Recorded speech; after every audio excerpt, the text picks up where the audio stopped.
성가대의 찬양 이런 교회가 되게 하소서 감사드립니다. 오늘은 부활절 넷째 주일입니다. 부활절은 교회의 생일이라고 했습니다. 부활 사건으로 인해서 기독교라는 종교가 비로소 탄생할 수 있었기 때문입니다. 이에 비해서 성령 강림절은 교회의 생일이라고 할 수 있습니다. 오순절 성령 강림 사건으로 인해서 예루살렘 교회가 탄생했기 때문입니다. 그런데 지금 부활절 넷째 주일이어서 부활의 계절 중에 있는데 이 부활의 계절에 예루살렘 교회 탄생 이야기가 본문으로 주어졌습니다. 그래서 오늘 성가대가 본문에 맞춰서 이런 교회가 되게 하소서라를 선곡해서 부른 것으로 그렇게 이해합니다. 마침 제가 오늘을 포함해서 앞으로 3주 동안 교회를 주제로 증언하고자 합니다. 오늘은 본문이 이렇게 주어졌기 때문이고요. 그리고 다음 주는 가정의 달을 맞이해서 올해부터 어린이 주일과 어버이 주일을 통합해서 오이코스 주일로 지키기로 했는데 다음 주일 증언 때 자세히 설명하겠지만 이 주일 역시 가정을 넘어서 교회가 주제이기 때문에 그렇습니다. 그리고 다음 주일은 당연히 교회 창립 70주년 기념주일이기 때문에 교회를 주제로 예배 드리게 될 것입니다. 교회를 주제로 한 시리즈 설교 첫날 증언 제목을 호감 가는 교회, 매력 있는 성도라고 했습니다.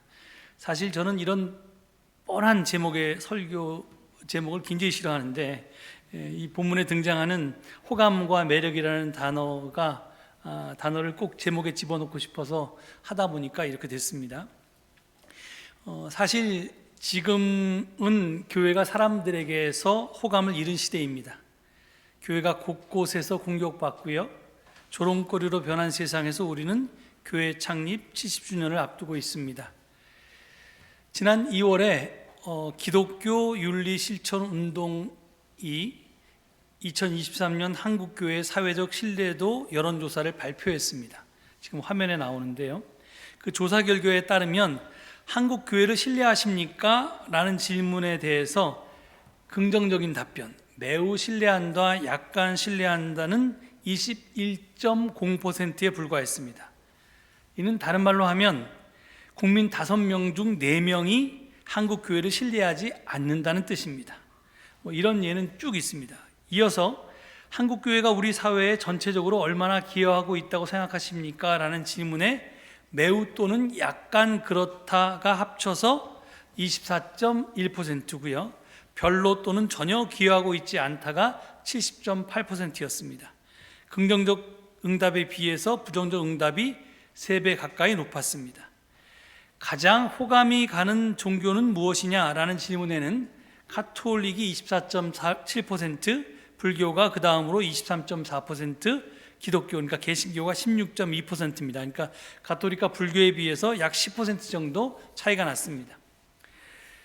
주목할 것은 이념 성향이 보수적인 응답자들은 기독교에 가장 호감이 있었으며 반대로 중도와 진보 성향의 응답자들은 기독교에 가장 호감이 없었다는 것이었습니다.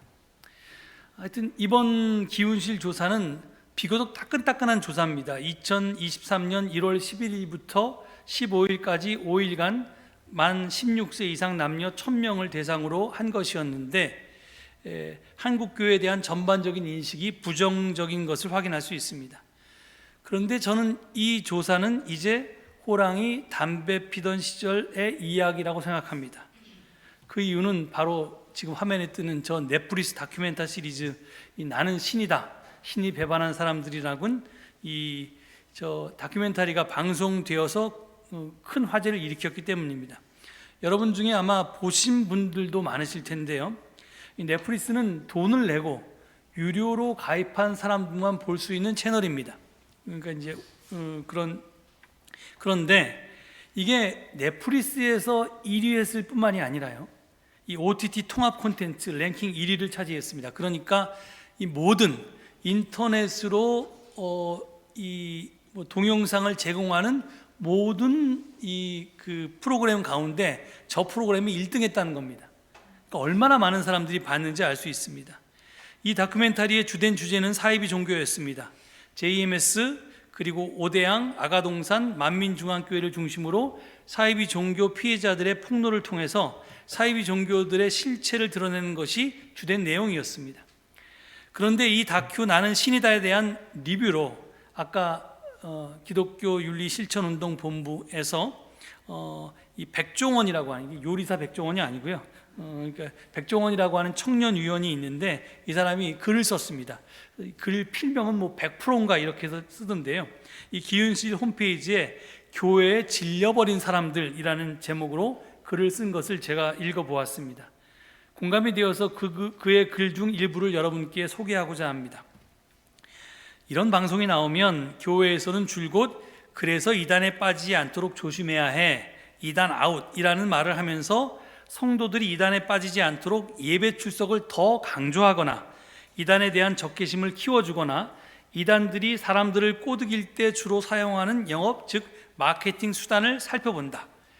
그런데 참으로 아쉽게도 기성교회에서 우리는 다르다고요 를 외치는 것과는 달리 실제 사회에서는 걔네와 너네가 뭐가 달라, 즉 사이비와 기성교회가 뭐가 달라 하는 반응을 보인다.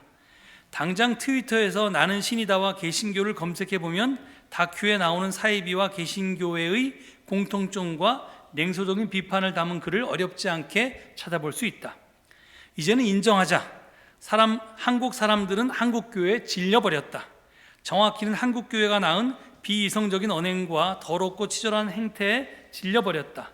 이것 또한 한국교회사의 아픈 역사이고 현재 진행형이다.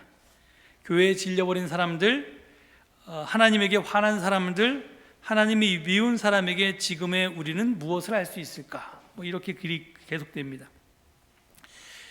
교회가 사회를 걱정하는 것이 아니라 사회가 교회를 걱정하고 있다는 말이 회자된 지가 이미 오래되었습니다.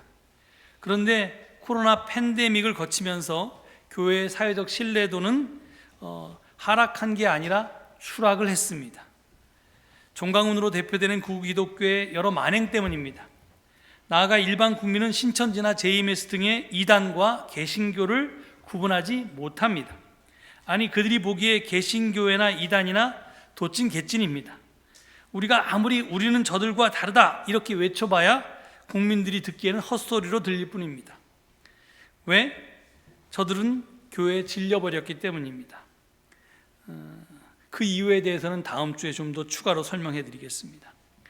더구나 지금은 무신론 시대가 아니라 무종교 시대가 되었습니다. 예전에는 우리나라 국민의 민족성 중 하나로 종교성을 꼽았고요, 거기에 희망을 두고 다른 서구의 모든 교회들이 국민소득 3만 불을 넘기면서 교인들이 줄어들 테지만 우리는 전혀 그렇지 않을 것이다 라는 희망을 둔 적이 있었습니다. 그런데 이게 꿈이었습니다. 여론조사 업체 갤럽의 조사에 따르면 전혀 그렇지가 않습니다. 작년, 그러니까 2022년에 갤럽 인터내셔널이 75주년을 기념해서 61개국의 국민들에게 종교적 성향과 실제에 대한 인식을 조사했습니다. 저게 이제 지금 저 화면에 하늘색으로 보이는 것이 다른 나라고요, 그 다음에 회색으로 보이는 것이 우리나라입니다. 그러니까 지금 저게 61개국 평균으로 보면 이 종교활동 참여 여부와 별개로 나는 종교적인 편이다 이렇게 고백하는 사람이 세계적으로 62%인데 우리나라는 36%밖에 안 된다는 겁니다. 그리고 신의 존재, 사후세계의 존재, 천국의 존재, 지옥의 존재에 대해서 다른 모든 나라들 평균보다 한국이 훨씬 낮습니다. 그래서 우리나라 국민의 종교성은 61개국 중에서 48위였고요 다른 나라에 비해서 현저히 낮았습니다. 개발도상국들은 물론이고요, 미국이나 캐나다 등의 선진국과 비교해도 그랬습니다. 이런 상황에서 우린 교회에 대해서 다시 묻고 있습니다. 이런 시대에 과연 교회가 필요할까요? 교회는 어떤 의미와 가치가 있을까요? 어떻게 하면 이미 교회를 떠난 가나안 성도의 발걸음을 다시 돌이켜 세우고 교회에 질려버린 사람들과 무종교 시대에 교회에 아무 관심 없는 사람들에게 다시 호감을 느끼게 할 수 있을까요? 오늘 우리는 성령 강림 사건으로 탄생한 예루살렘의 초대교회를 통해서 그 해답을 찾아보고자 합니다. 예루살렘의 초대교회의 모습을 전하는 사도행전 이야기는 언제 들어도 놀랍기만 합니다. 성령 강림절 이후 교회 공동체의 모습은 이 땅에 실현된 천국과 다를 바가 없었습니다. 본문 42절과 43절은 이렇게 전합니다. 그들은 사도들의 가르침에 몰두하며 서로 사귀는 일과 빵을 떼는 일과 기도에 힘썼다. 모든 사람에게 두려운 마음이 생겼다. 사도들을 통하여 놀라운 일과 표징들이 많이 일어났던 것이다. 사도행전의 저자 누가는 사도들을 통하여 놀라운 일과 표징이 많이 일어났다고 하지만 사실은 사람들이 사도들의 가르침에 몰두하며 서로 사귀는 일과 빵을 떼는 일과 기도에 힘쓰는 그 모습 자체가 기적이 아닐까 생각합니다. 저들의 삶은 서로의 차이를 넘어서 어떻게 일치를 이루며 살 수 있는지를 보여주는 놀라운 표징이기 때문에 그렇습니다. 사실 오늘 본문 말씀을 온전히 이해하려면 바로 앞에 나온 이야기를 함께 보아야만 합니다. 그래서 사도행전 2장 37절로 41절의 말씀을 제가 좀 보겠습니다. 제가 색깔을 좀 표시했는데요. 한번 읽어보겠습니다. 사람들이 이 말을 듣고 마음이 찔려서 형제들이여 우리가 어떻게 하면 좋겠습니까? 하고 베드로와 다른 사도들에게 말하였다. 베드로가 대답하였다. 회개하십시오. 그리고 여러분 각 사람은 예수 그리스도의 이름으로 세례를 받고 죄의 용서를 받으십시오. 그리하면 성령을 선물로 받을 것입니다. 이 약속은 여러분과 여러분의 자녀와 또 멀리 떨어져 있는 모든 사람, 곧 우리 주 하나님께서 부르시는 모든 사람에게 주신 것입니다. 베드로는 이 밖에도 많은 말로 증언하고 비뚤어진 세대에서 구원을 받으라고 그들에게 권하였다. 그의 말을 받아들인 사람들은 세례를 받았다. 이렇게 해서 그날의 신도의 수가 약 3,000명이나 늘어났다. 자, 여기서 보면 먼저 그 앞절 제일 그 37절을 보면요, 여기 보면 사람들이 이 말을 듣고 이렇게 됐습니다. 이 말은 베드로의 오순절 설교를 가리킵니다. 베드로의 오순절 설교를 들은 사람들은 마음에 큰 찔림을 받았습니다. 그의 말은 사건을 일으키는 말이었습니다. 사람들은 자기들의 모습을 돌아보지 않을 수가 없었습니다. 그래서 저들은 물었습니다. 형제들이여 우리가 어떻게 하면 좋겠습니까? 이 질문이야말로 구원의 서곡입니다. 베드로는 서슴없이 대답합니다. 회개하십시오. 그리고 예수 그리스도의 이름으로 세례를 받으십시오.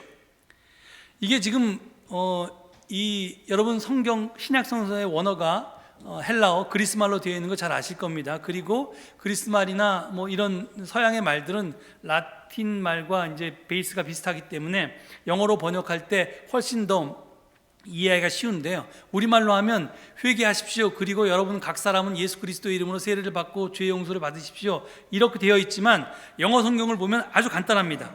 Repent and be baptized입니다.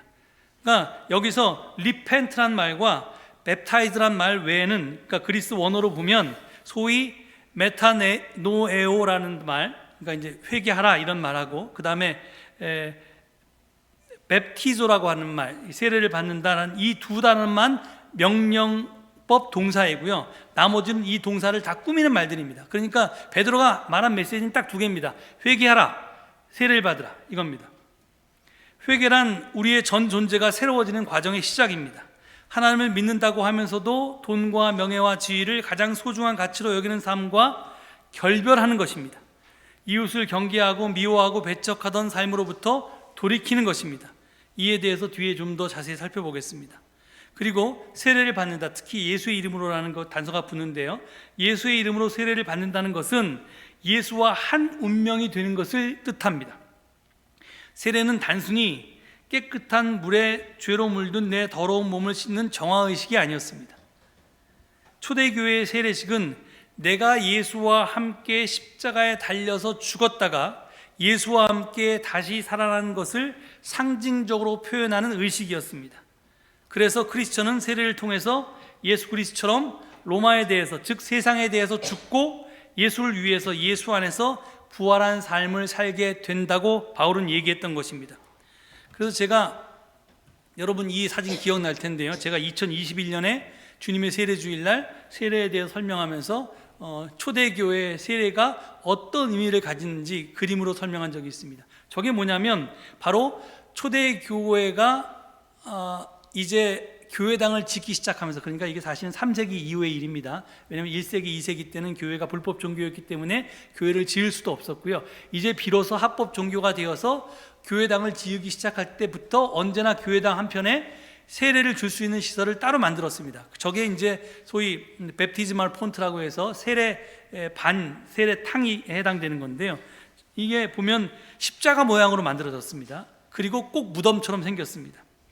그래서 이 세례 초대교회 세례탕을 설명하면서 크리스천은 여기 보면 지금 이 앞쪽, 그러니까 이 화면의 아래쪽으로 걸어 들어가서 물 속에 들어가는 겁니다. 거기 물이 채워져 있고요. 그리고 반대편 계단으로 올라 나오는 건데, 즉 크리스천은 로마인으로서 세례 무덤 계단을 내려갔지만 거기서 로마의 가치에 대해서 죽고 물에 잠겨서 하나님 나라의 가치로 사는 새로운 피조물로 거듭나서 반대편 계단으로 올라온다고 했던 것입니다.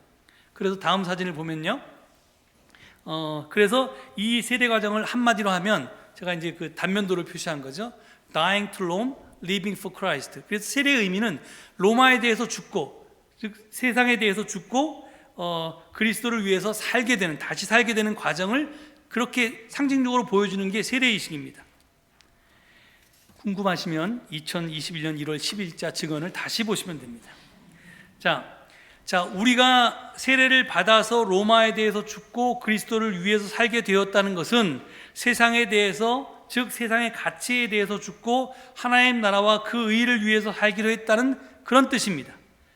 이것은 비록 우리는 세상 안에 존재하지만, 세상 속에서 살고 있지만 세상에 속한 사람들이 아니라는 뜻입니다.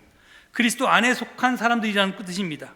지금과는 전혀 다른 세상을 꿈꾸면서 교회 공동체 안에서 새로운 생활 방식으로 살아가는 사람들을 뜻합니다. 그래서 교회를 그리스어로 에클레시아라고 하는 것입니다.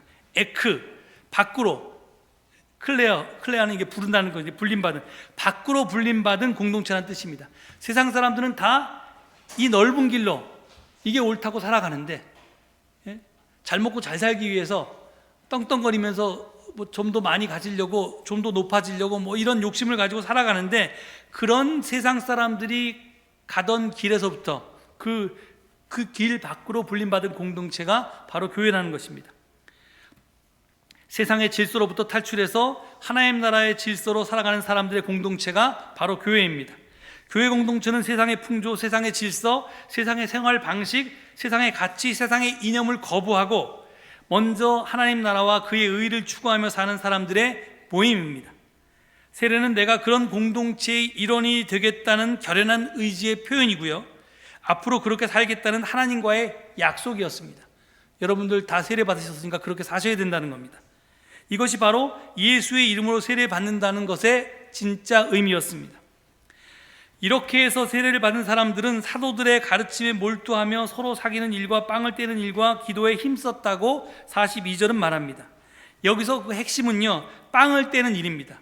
왜냐하면 나머지 일들, 사도들의 가르침에 몰두한 일, 그 다음에 서로 사귀는 일, 기도에 힘쓰는 일은 내용적으로 볼 때 빵을 떼는 일과 같은 일의 다른 표현일 뿐이기 때문에 그렇습니다. 세번역 성경은 빵을 떼는 일이 거기 각주가 붙어 있는데요, 성경을 보면 성만찬 또는 친교 식사를 가리킨다는 각주를 달아 놓았습니다. 성령 강인절 직후에는 아직 이제 겨우 교회가 탄생했으니까, 제도화되지 않았으니까 성만찬이 정형화되지 않았을 것입니다. 그러니까 당시 빵을 떼는 일이라고 하는 것은 아마 예수님 때부터, 살아생전부터 예수님의 하나님 나라 운동에서 비롯된 열린 밥상 공동체, 열린 밥상 친교, 영어로 하면 오픈 테이블 펠로우십이라고 하는 것을 가리킨다고 보아야 할 것입니다. 예수님이 하나님 나라 운동은 대단한 게 아니라 같이 모여서 밥 먹는 거였습니다. 그런데 예수의 벗들은 당시 사회의 유명 인사가 아니었습니다. 성전 체제의 대표자들이 아니었습니다. 들풀처럼 짓밟히고 천대받고 상처투성이가 된 채 살아가는 사람들이었습니다. 예수는 그들이 있는 곳으로 내려갔고요, 또 그들은 마치 자석에 끌리는 쇠붙이처럼 예수님 곁으로 몰려들었습니다.